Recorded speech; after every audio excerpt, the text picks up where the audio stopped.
नमस्कार दोस्तों, बहुत बहुत स्वागत है आपका आज के इस वीडियो में।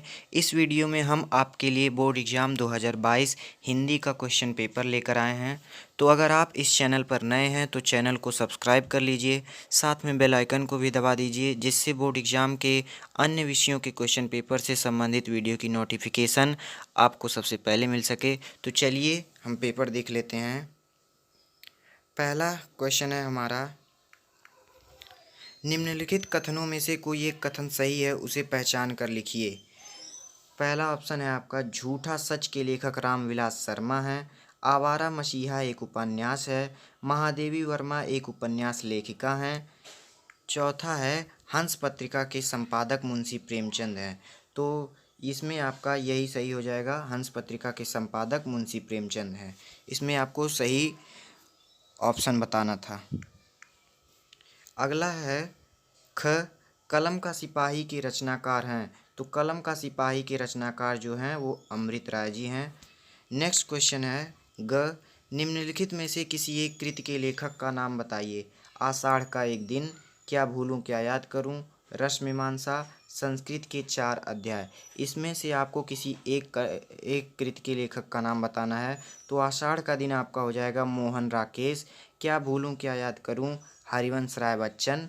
रसमीमांसा, आचार्य रामचंद्र शुक्ल। संस्कृत के 4 अध्याय, रामधारी सिंह दिनकर।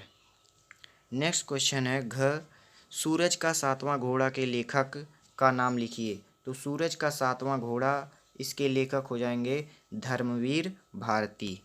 नेक्स्ट क्वेश्चन है, उसने कहा था किस विधा की रचना है। तो उसने कहा था, ये आपका हो जाएगा कहानी विधा की रचना है। नेक्स्ट क्वेश्चन है, रीतिबद्ध काव्यधारा के किन्हीं 2 कवियों के नाम लिखिए। तो इसको आप जानते होंगे कि रीतिबद्ध काव्यधारा में केशव दास, चिंतामणि त्रिपाठी, भिखारी दास और भी बहुत से कवि हैं। नेक्स्ट क्वेश्चन है ख, दूसरे का, छायावाद की किन्हीं 2 मुख्य विशेषताओं का उल्लेख कीजिए। तो छायावाद की मुख्य विशेषताएं जो हैं ये प्रतीकात्मकता, लाक्षणिकता, अलंकारिकता, वक्रता आदि बहुत सी विशेषताएं हैं। दूसरे का ग है आपका, प्रिय प्रवास के रचनाकार का नाम लिखिए। तो प्रिय प्रवास के रचनाकार जो हैं अयोध्या सिंह उपाध्याय हरिऔध जी हैं। आगे है आपका, निम्नलिखित गद्यांशों में से किसी एक गद्य के नीचे दिए गए प्रश्नों के उत्तर दीजिए। कुसंग का ज्वर सबसे भयानक होता है, यह केवल नीति और सद्वृत्ति का ही नाश नहीं करता बल्कि बुद्धि का भी क्षय करता है। किसी युवा पुरुष की संगति यदि बुरी होगी तो वह उसके पैरों में बधी चक्की के समान होगी। इतना पढ़ के तो आप जान ही चुके होंगे कि ये किस पाठ से है।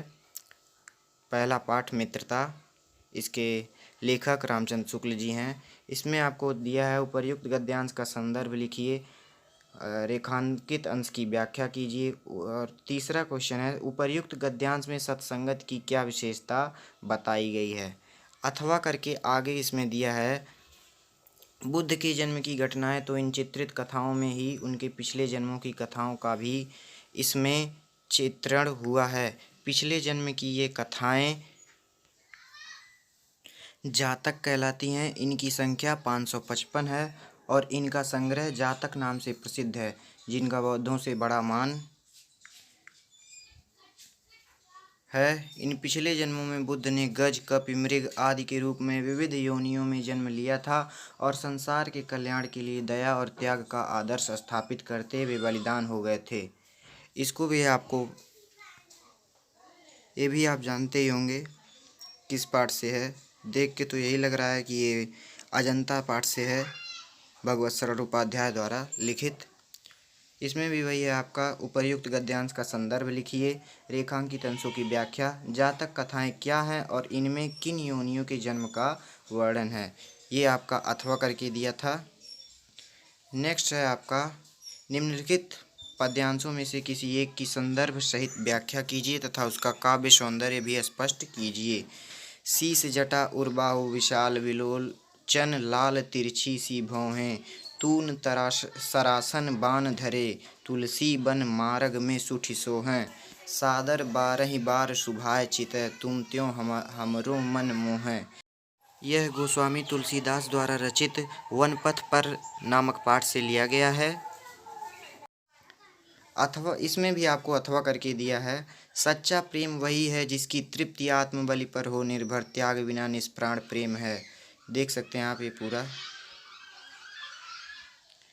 पांचवा है आपका क, निम्नलिखित लेखकों में से किसी एक लेखक का जीवन परिचय दीजिए एवं उनकी किसी एक रचना का नाम लिखिए।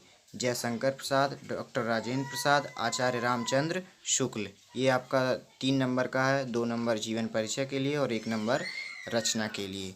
ख है इसमें आपका, निम्नलिखित कवियों में से किसी एक कवि का जीवन परिचय दीजिए तथा उनकी किसी एक रचना का नाम लिखिए। ये जो है आपका ये गद्य से है, ये गद्य से है और ये पद्य से है।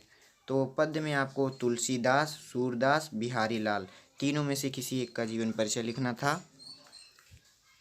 नेक्स्ट है 6वां क्वेश्चन, निम्नलिखित संस्कृत गद्यांश का संदर्भ सहित हिंदी में अनुवाद कीजिए। अस्माकं संस्कृतिः सदा गतिशीला वर्तते, मानवजीवनं संस्कर्तुम् एषा यथासमयं नवां नवां विचारधारां स्वीकरोति, नवां शक्ति च प्राप्नोति। अत्र दुराग्रहः नास्ति यत् युक्तियुक्तं कल्याणकारी च तदत्र सहर्षं गृहीतं भवति।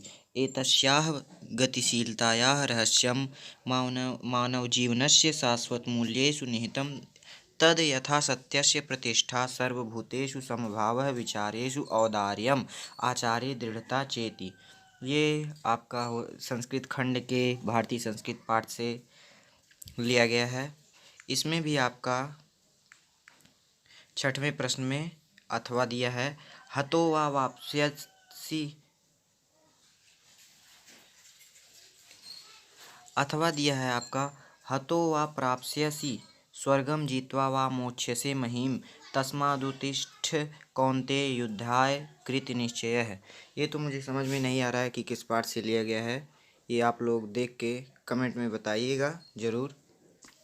7वां है, अपनी पाठ्य पुस्तक में से कंठस्थ किया हुआ कोई एक श्लोक लिखिए जो इस प्रश्न पत्र में न आया हो। इसमें आपको एक श्लोक लिखना था। ख है, निम्नलिखित प्रश्नों में से किन्हीं 2 प्रश्नों के उत्तर संस्कृत में लिखिए। कुत्रम मरणम मंगलम भवति। दूसरा है पुरुराजः केन सह युद्धम अकरोत्। तीसरा है ज्ञानम कुत्र संभवति। चौथा है चंद्रशेखरः क आसीत्। ये आप देख सकते हैं खुद से। 8वां प्रश्न है, करुण अथवा हास्य रस का स्थायी भाव बताते हुए परिभाषा लिखिए। ख है आपका, उपमा अलंकार अथवा रूपक अलंकार की परिभाषा देते हुए एक उदाहरण भी दीजिए। ग है, रोला अथवा सोरठा छंद की परिभाषा देते हुए उदाहरण बताइए। ये आपका सब 2-2 नंबर का है। 9वां प्रश्न है, निम्नलिखित उपसर्गों में से किन्हीं 3 के मेल से एक एक शब्द बनाइए। अन, उपसर्ग, उप, सु, अभि। इनसे आपको एक एक शब्द बनाना था। इनमें से किन्हीं 3 से अधि, सह। ख है, निम्नलिखित में से किन्हीं 2 प्रत्ययों के प्रयोग से एक एक शब्द बनाइए। आई, ता, हट, वट। पढ़ाई, लिखाई। ता, मानवता। हट, गर्माहट। वट, ऐसे आप देख सकते हैं। ग है आपका, निम्नलिखित में से किन्हीं 2 का समास विग्रह कीजिए तथा समास का नाम भी लिखिए। उत्थान, पतन। इसका आपको समास विग्रह भी करना है। उत्थान और पतन ये द्वंद्व समास। चौराहा, 4 राहों का समूह, द्विगु समास। जीवन मरण, जीवन और मरण, द्वंद्व समास। त्रिभुज, 3 राहों का समूह, द्विगु समास। घ है, निम्नलिखित में से किन्हीं 2 शब्दों के पर्यायवाची लिखिए। बादल, बादल, पुत्री, गणेश, कमल। इसमें आपको 2-2 पर्यायवाची बताना है। अगला है, निम्नलिखित में से किन्हीं 2 शब्दों के तत्सम रूप लिखिए। इसमें है धुआं, तालाब, जेठ, आग। आगे है 10वां प्रश्न, 10वें का पहला, निम्नलिखित में से किन्हीं 2 में संधि विच्छेद कीजिए और संधि का नाम बताइए। प्रत्येक, स्वागतम, तथैव, पित्राज्ञा। प्रत्येक में प्रतिधन एक, यड़ संधि। स्वागतम सुधन आगतम, ये भी आपका यड़ संधि।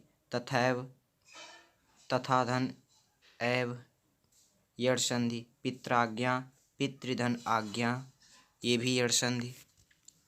ख है आपका 10वें का, निम्नलिखित शब्दों में से किसी एक शब्द का पंचमी विभक्ति एवं बहुवचन का रूप लिखिए। पहला है मधु अथवा नदी, दूसरा है फल अथवा मति। तो मधु अथवा नदी, मधु में हो जाएगा आपका मधुभ्य और फल का हो जाएगा फलेभ्य। ग है 10वें का, निम्नलिखित शब्दों में से किसी एक के धातु लकार पुरुष तथा वचन का उल्लेख कीजिए।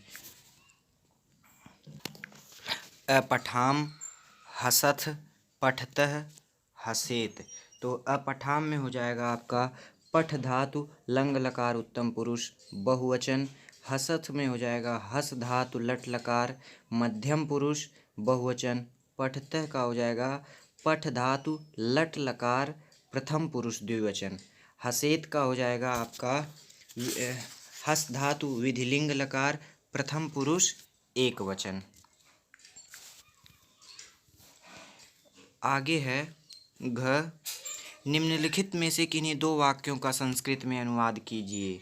राम घर जाता है, विद्या विनय देती है, वह किताब पढ़ती है, वाराणसी एक प्रसिद्ध धार्मिक नगरी है, यमुना के तट पर एक गांव था।